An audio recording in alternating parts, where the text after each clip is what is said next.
اب نیاز کیا ہے اس کو سمجھ لیں. ایک لفظ آپ نے فاتحہ سنا ہوگا, ایک نظر و نیاز سنا ہوگا. پہلے زمانے میں ادباً جب کسی بڑے کو کوئی تحفہ وغیرہ پیش کرتے تھے نا تو کہتے تھے یہ نظر ہے, یہ آپ کی بارگاہ میں نیاز ہے. تو اس لیے اب اس میں بھی یہ فرق ہو جاتا ہے, یہ دونوں کے اندر فرق کرتے ہیں. عام آدمی کو ثواب ایصال کریں تو اسے کہتے ہیں یہ فاتحہ خوانی ہو رہی ہے, اور جب ہم کسی بڑی ہستی کے لیے کرتے ہیں تو اس کو نظر اور نیاز سے تعبیر کرتے ہیں کہ بھی یہ بڑوں کے لیے کر رہے ہیں تو ان کا ثواب ان تک پہنچے گا, تو گویا کہ نظر پہنچ رہی ہے, نیاز پہنچ ادباً کہہ دیتے ہیں, ورنہ یہ فاتحہ نظر نیاز ایک ہی چیز. اب یہ نظر نیاز کی حقیقت کیا ہے یہ سمجھیں. کچھ بھی آپ نیک عمل کریں, خصوصاً کھانا وغیرہ ہوتا ہے جیسے, یہ صرف اللہ کے لیے پکایا جائے گا, اللہ کے لیے کھلایا جائے گا, اس کا ثواب صرف اللہ تبارک و تعالی دے گا. اس کھانے سے صرف اللہ کے قرب کا ارادہ ہوگا, اللہ ہمیں اپنے قریب کرے, اللہ ہمارے درجات بلند کرے. بس ایک چیز علیحدہ ہوگی کہ اس کا ثواب فلاں کو پہنچ جائے, کیونکہ اللہ تعالیٰ اجر و ثواب سے بے نیاز ہے. یہ تو نہیں کہہ سکتے اللہ تعالیٰ اس نیاز کا ثواب تیری بارگاہ میں پہنچاتے ہیں. اللہ تعالیٰ تو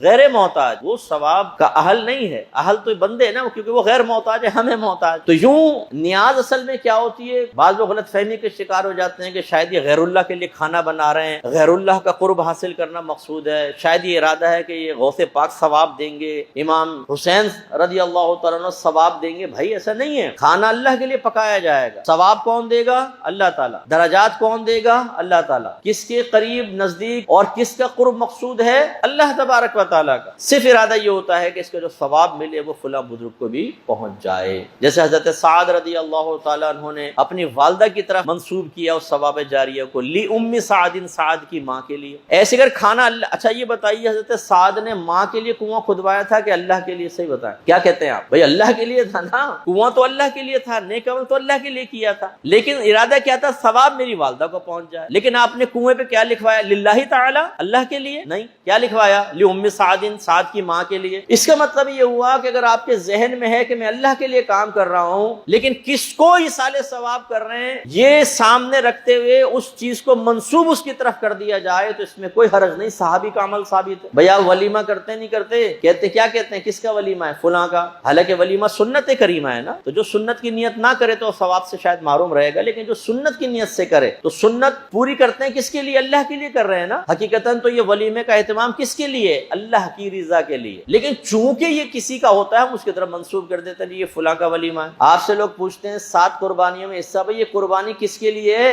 آپ کہتے ہیں ابا کی طرف سے ہے, امی کی طرف سے. یہ کیوں نہیں کہتے اللہ کی طرف سے ہے؟ حصے مختص کرتے نہیں کرتے؟ بتائیں اس سے کوئی شرک کا تصور پیدا ہوگا؟ نہیں. اگر کوئی یہ کہے, آپ نے کہا جی یہ ایک حصہ والد کا دوسرا والدہ کا, وہ کہے گا والد کا کہ اللہ کے لیے کیا ہے, تو آپ کیا جواب دیں گے؟ او بھائی کیا تو اللہ کے لیے, لیکن وہ چونکہ ان کی طرف سے کر رہا ہوں, منسوب ان کی طرف کیا ہے, منسوب کرنے سے کون سا شرک کا تصور پیدا ہو گیا؟ یہی نظر و نیاز کے اندر غلط فہمی ہے کہ اگر غوث پاک کی نیاز ہے, خواجہ صاحب کی نیاز ہے, داتا صاحب کی نیاز ہے, یا آپ کسی بزرگ کے لیے اپنے گھر میں اپنے بڑوں کے لیے فاتحہ کر رہے ہیں, ان کی نیاز بنا رہے ہیں, تو یہ اللہ کے لیے ہے, لیکن چونکہ ان کے لیے ہوتی ہے تو منسوب ان کی طرف کر دیتے ہیں یہ غوث پاک کی نیاز ہے, سمجھانے کے لیے. تو امید ہے کہ آپ بات سمجھ گئے ہوں گے کہ صرف نسبت قائم کرنے سے شرک کا تصور پیدا نہیں ہوتا, غلط عقیدے سے پیدا ہوگا. اور نظر و نیاز میں عقیدہ ہمارا غلط نہیں ہے. نظر نیاز باعث بلندی درجات ہے, اس سے آپ کے مردوں کو جو دنیا سے خاص طور پہ مرحومین تشریف لے گئے ان کو بہت فائدہ ہوتا ہے, ان کی قبروں میں نور داخل ہوتا ہے. ایک روایت کے مطابق تو فرشتے تھالوں کے اندر آپ کے عمل کو لے کے جاتے ہیں اور ثواب کو گویا کہ ظاہر کرتے ہیں ایک طریقے سے کہ یہ فلاں کا بھیجا ہوا ثواب ہے جو آپ تک پہنچا ہے. یعنی معنوی اعتبار سے نا, ثواب تو بدلے کو کہتے ہیں, جیسے میں نے آپ کو کہا وہ مردہ خوش ہوتا ہے اس, اور روایت میں ہے کہ وہ خوش ہوتا ہے, اور برابر والے وہ لوگ کہ جن تک وہ کوئی کسی نے ثواب وغیرہ ایصال نہیں کیا ہوتا وہ اپنی محرومی پر رنجیدہ ہوتے ہیں. اس لیے آپ میں جتنے بیٹھے ہیں نا جو اپنے